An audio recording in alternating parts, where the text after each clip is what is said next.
In the world of tennis, three legends have risen above all others: Roger Federer, Rafael Nadal, and Novak Djokovic.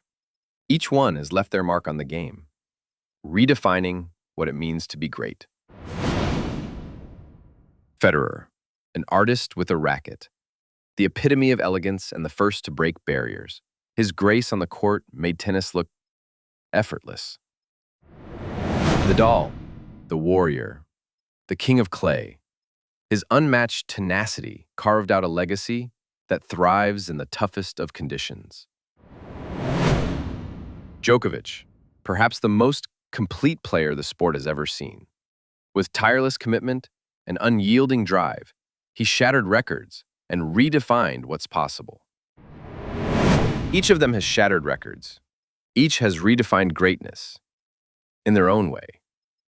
They've all built legacies that may never be matched again. But when all is said and done, who is the real GOAT of tennis? Roger Federer, the man who made tennis look like ballet. A master of movement, every stroke, a brush stroke. When he stepped onto the court, it wasn't just a match. It was an event, an exhibition of grace.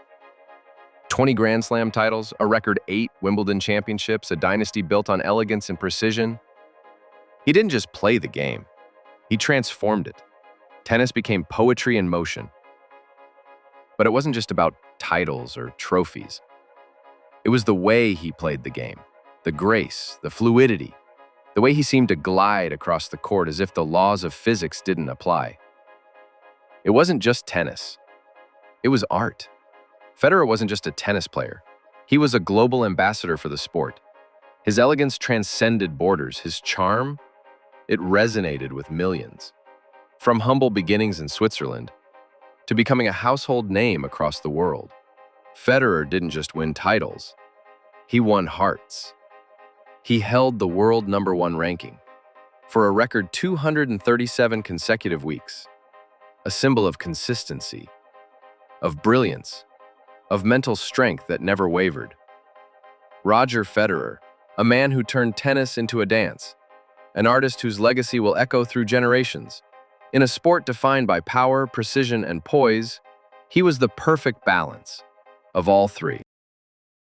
Then came Rafael Nadal, the king of clay, the warrior whose will was as unbreakable as the very ground he dominated.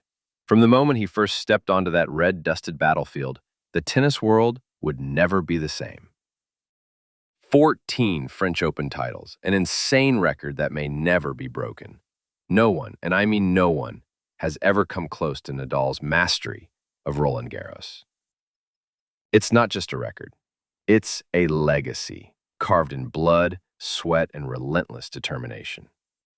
The French Open became his kingdom, and the red clay, his throne. Nadal wasn't just a champion. He was a force of nature. Every match, every rally, he brought a fire that no one could extinguish. The intensity in his eyes, the ferocity in every shot.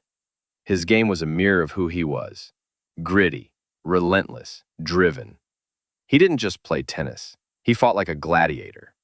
In every moment of pressure, he fought for every point, every inch of the court, and no matter how many times he was knocked down, he always got back up.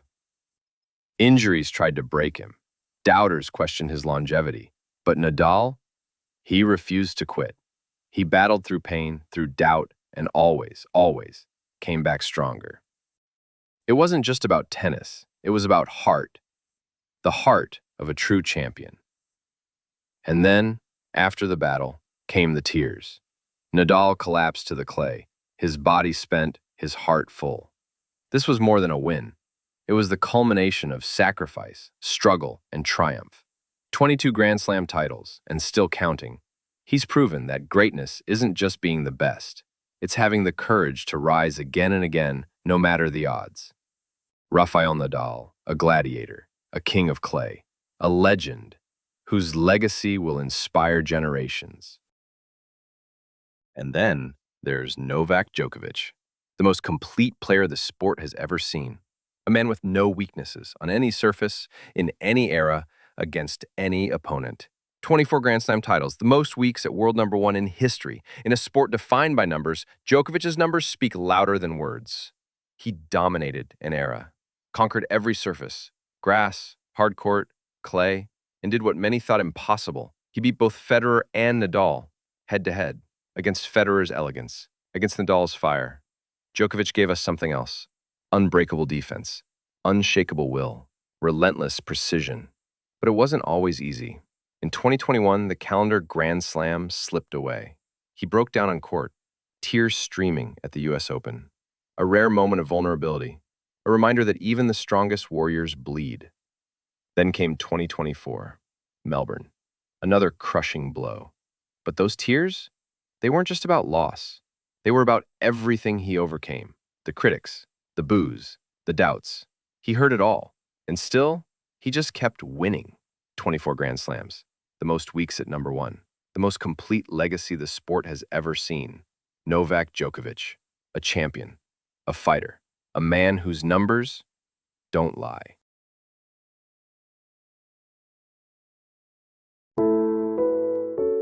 So, who's the GOAT?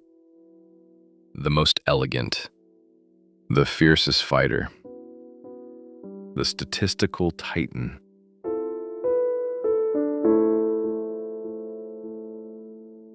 There may never be a single answer. What we witnessed over the last 2 decades was tennis history. 3 legends, 3 rivalries, 1 golden era. Maybe the real GOAT is the rivalry itself. The passion, the moments, the way they pushed each other, and in doing so, elevated the sport to new heights. Because when 3 giants rise at the same time, the fans are the ones who win.